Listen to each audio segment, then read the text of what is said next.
In this discussion, we are going to talk about reformism and revivalism in Indian Islam. Basically, it concentrates on the way the Indian Muslims came to engage with Western culture and tried to come to terms with British rule after a certain period of defiance against it. It requires a certain understanding of the language of political Islam in modern India, particularly when we see that Muslims since the late 18th century felt that establishment of British rule had destroyed the world of Islamic kingship within which they had lived for so long. The displacement from power of the Muslim rulerships also implied over time displacement of the Muslim aristocracy from positions of power and influence. For example, when Persian was removed as an official language and later replaced by English, they had a feeling of grievance against it. These are more tangible, concrete grievances which could easily contribute to their feeling of alienation from British rule on the one hand and Western culture represented by English language, represented by Christianity, which came as a threat to the purity of Islamic communities in what they usually described as the land of Islam or Darul Islam. Reform and revival, these are more complex questions and they have to be studied at different levels. The problem that we had just read concerned mainly the elite Muslims, people who held positions of power, who felt that their position was threatened by the emergence of British rule. But there were popular dimensions as well, where puritanical ideas borrowed from Islamic movements energized the peasants in many instances. And there is always this very difficult domain of the relationship between reform and revival.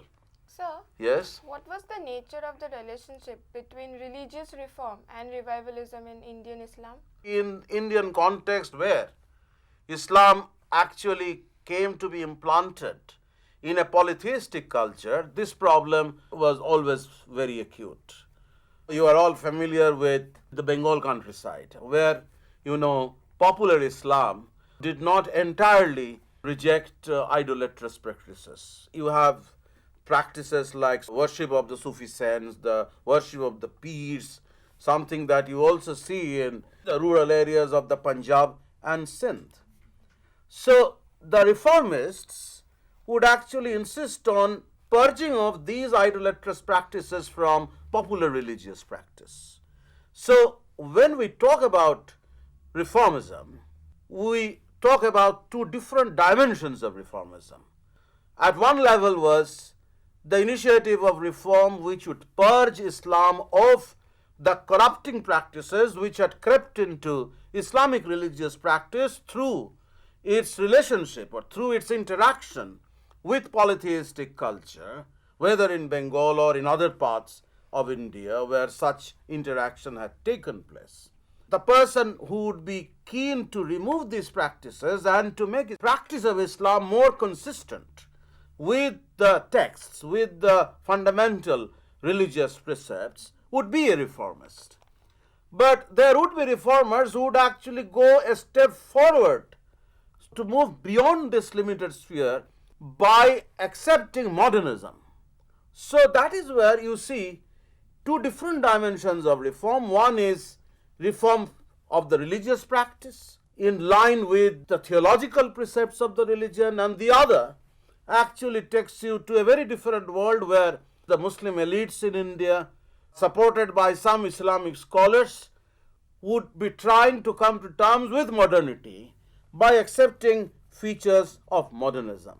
In addition, one also has to keep in mind the fact that some of the reformist initiatives in the sense of adoption of a purer version of Islam by purging religious practice of the evil influences of a polytheistic culture destroyed the syncretic culture in the rural areas. So it is not as if that such reformist initiatives were always very conducive for modern Indian politics, for modern Indian culture. It in fact was destructive of some of the syncretic ideas which had influenced the practice of religion in the rural areas. When we talk about reform and revival among Indian Muslims, we have to be very clear of these conceptual problems. Now, there is a particular argument which actually tries to stress this kind of revivalism, where reform of the religion was contingent on the more systematic and purist adoption of theological premises of the religion to the Mughal Empire, associated with the name of Sirhindi, who was critical of the manner in which the Mughal emperors were actually trying to work out compromises with Hindu nobility, with Hindu practices. And this strand of Indian Islam began to gain significant numbers of supporters from the late 18th century onwards in order to cope with displacement from power. They could realize that they were no longer living under a Muslim ruler. Earlier, the question was whether the Mughal emperors were actually behaving in a proper Islamic manner. Now the question is more threatening. It's actually threatening the existence of Islam as the ideology of the ruling power. And in that moment of displacement from power, some of the 18th century thinkers like Shah Waliullah, for example, started emphasizing the Arab connection of Indian Islam and also started emphasizing the need for Indian Muslims to stick to a pure Islamic identity. The Indian identity seemed to have been less important than Muslim identity. But they were confronting a religious world where syncretic traditions had evolved through centuries, since the time when Islam came in touch with these large communities of rural people. And Orthodox Muslims, local priests and others, would actually allow some of these things within the religious practice.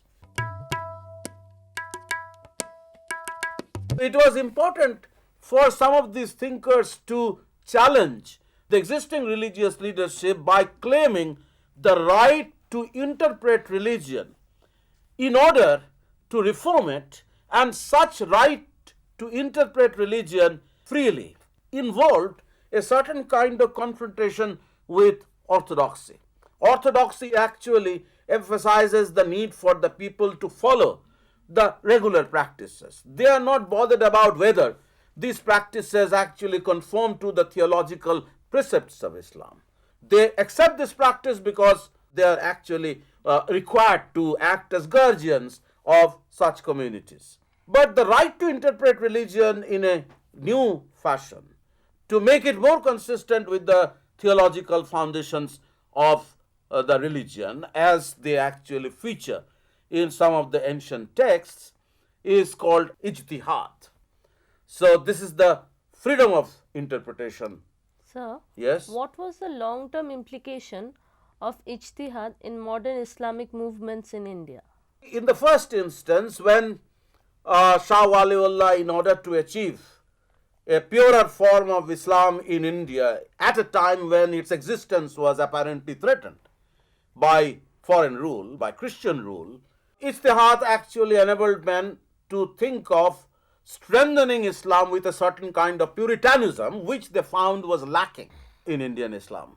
So the emphasis was placed on the connection with Arabia on the one hand, the land where Islam originated, and also emphasis was placed on the requirement of the Muslim communities to follow the religious texts more faithfully. But over time, actually, this right to interpret religion freely would enable Islamic people, communities, to come to terms with modernity more effectively. Because once they realized that the world had changed and it was important for Islamic communities to accept science, accept Western rationality, technology, something which we come across in the personality of Syed Ahmed Khan, the only way to reconcile these changes, which they were required to accept in order to live in a modern world, with their religion, with their faith, was this right of free interpretation, ijtihad as it was called. It has a certain long-term relevance for the evolution of modern Islam in India. But at the time when Shah Waliullah, to cite one of the most prominent examples in the late 18th century, claimed this right to interpret religion freely in order that religion could be purged of the corruption that had taken place in its practice over time, the point was to strengthen Islam in a relatively hostile environment. So at the time when Shah Waliullah was actually claiming this right in what is known as the Madrasa-e-Rahimiyya in Delhi, and Delhi was an important center of Islamic scholarship since the 16th, 17th centuries, or even from an earlier time, his main concern was to ensure the protection of Islam in a land which had become a land of the infidels, Darul Harb, where Islamic rule was no longer prevailing. Islamic law was no longer determining the legal and the administrative system. So how to achieve Darul Islam again?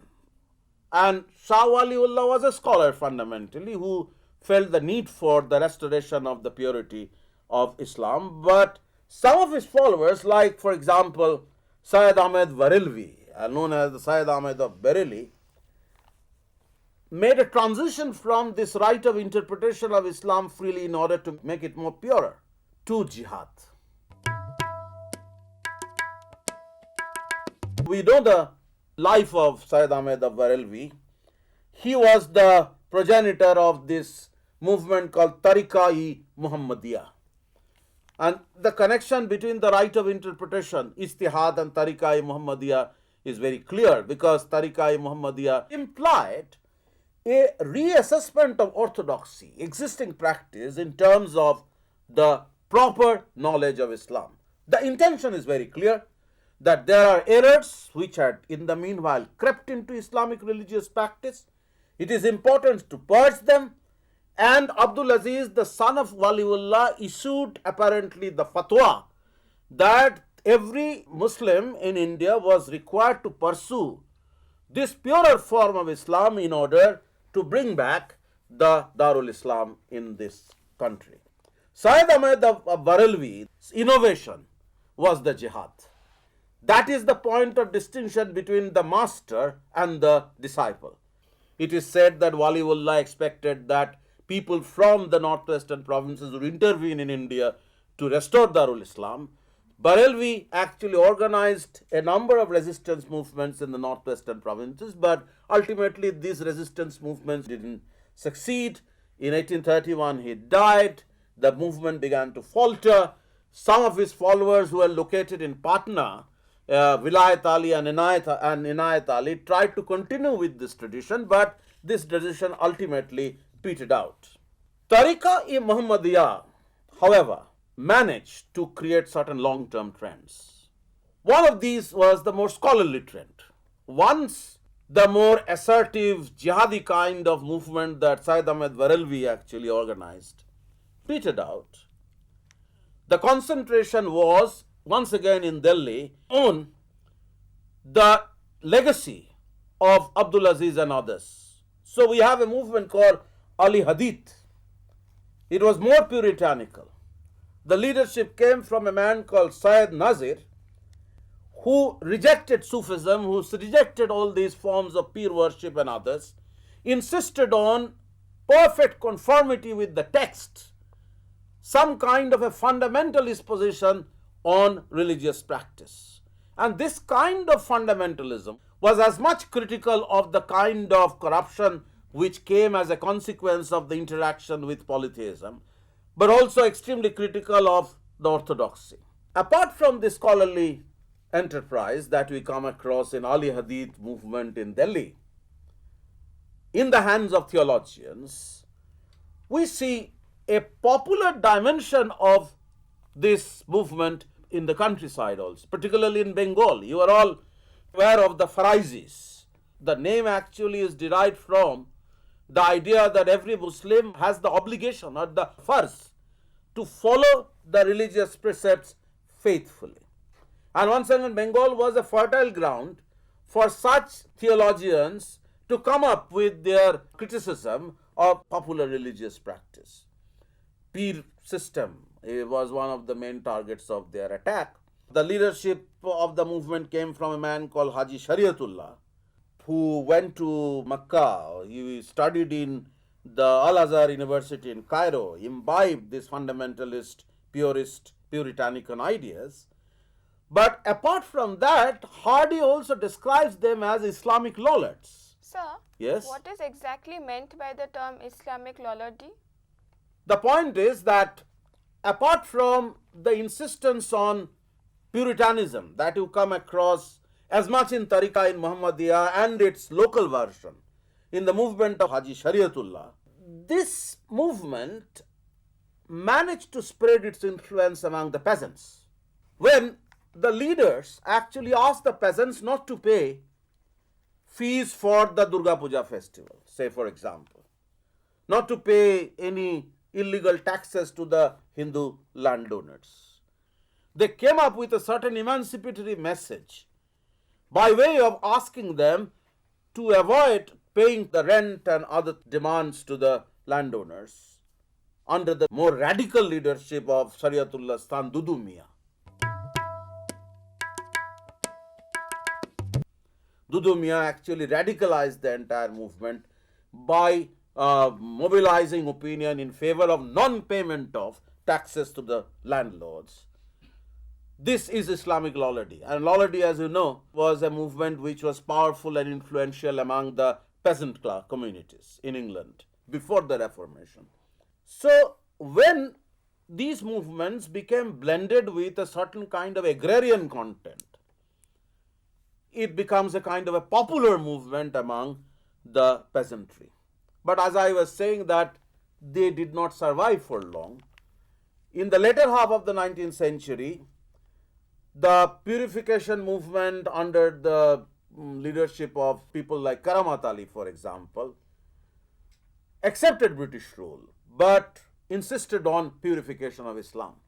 There is a very interesting work by Rafiuddin Ahmed, who suggests that this kind of purification movement continued as Islamic theologians moved in the countryside, held debates, published religious books in vernacular language for the people to practice religion in a proper Islamic manner.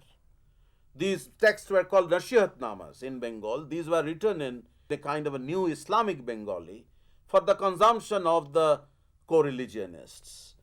Bahas was organized, or waz mahfils were organized. Basically, these were debates in the local communities about what was the true nature of Islam and the extent to which the practice had deviated from the norms and the need for the people, therefore, to restore its purity.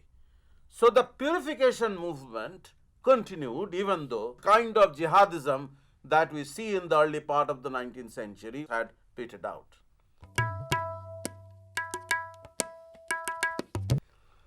Now, Karamat Ali, of course, represented the very important dimension whereby the Muslims were actually trying to come to terms with the existence of British rule while trying to preserve the sanctity and purity of their religion. How to practice pure religion in a land where they were no longer rulers. This was one dimension, and this was inscribed in the activities of the Deoband school in the later half of the 19th century. In this regard, the revolt of 1857 was an important point of departure. After the revolt of 1857, the British found the Muslims as rebels, and there was an urgency on the part of the Muslim elite to convince the British about the fact that the Muslims were also loyalists. Some were rebels, but many of them were actually loyalists. And that kind of trend was manifest in the activities of a person like Syed Ahmed Khan of Aligarh. So, Karamat Ali, who was a purist, who actually carried on the legacy of early 19th century purification movement, revivalism of a certain kind, but with an eye for reform. Keramat Ali accepted British rule in a way, arguing that India was not a Darul Harb. Muslims can easily live within this world and practice purer form Islam. Similar things were happening in Punjab in a sect called the Ahmadiyas, where there was an insistence on purification, but there was also a readiness to accept the fact of Western rule or British rule. Punjab was a land of very powerful peers, and the practice of peer worship was quite strong in Punjab. So Ahmadiyas, like the Shariatullah movement in the Farizis in Bengal, or their descendants, more purist descendants of the later half of the 19th century, who are actually organizing debates in the countryside to purge religion of these corrupt practices, also insisted on the practice of a purer form of Islam. Now, after 1857, however, we see a different kind of reformist initiative by which Islamic communities were asked to come to terms with modernity. Western modernity to start with, but modernity has a much larger implication. One of the examples is Deoband. Deoband is once again a reformist initiative, inspired by revivalist ideas, insisting on purer form of Islamic practice. But Deoband created an institution. They were trained in Delhi in the same institutions which produced people like Abdul Aziz and his descendants. And eventually, Muhammad Qasim and Rashid Ahmed, these two individuals, set up a seminary at Deoband in a more organized manner, on claiming once again the right to interpret religion freely in order to make religion more consistent with the modern world. But you have, on the other hand, a different kind of initiative, where the right to interpret religion was no longer seen as a right of a select group of theologians, like the men who assembled in the Deoband seminary.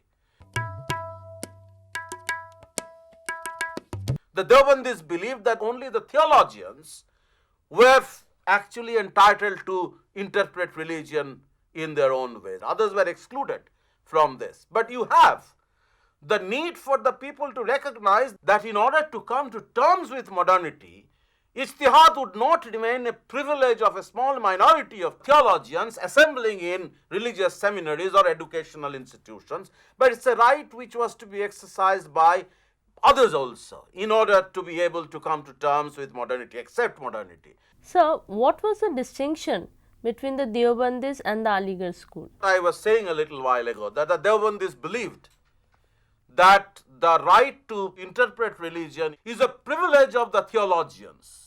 On the other hand, Syed Ahmed Khan would actually not confine this initiative within the limited theological domain, would actually go a step forward by allowing people to practice Islam, but at the same time to accept modernity by way of accepting modern science and technology. That is where the most important contribution of Syed Ahmed Khan actually lies.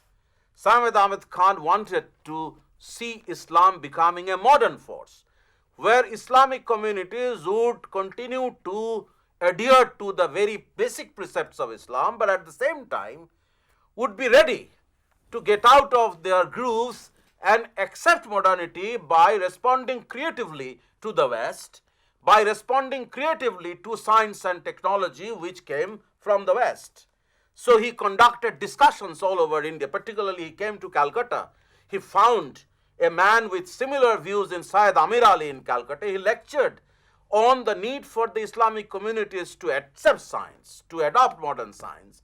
He went to England and was actually impressed by Western culture.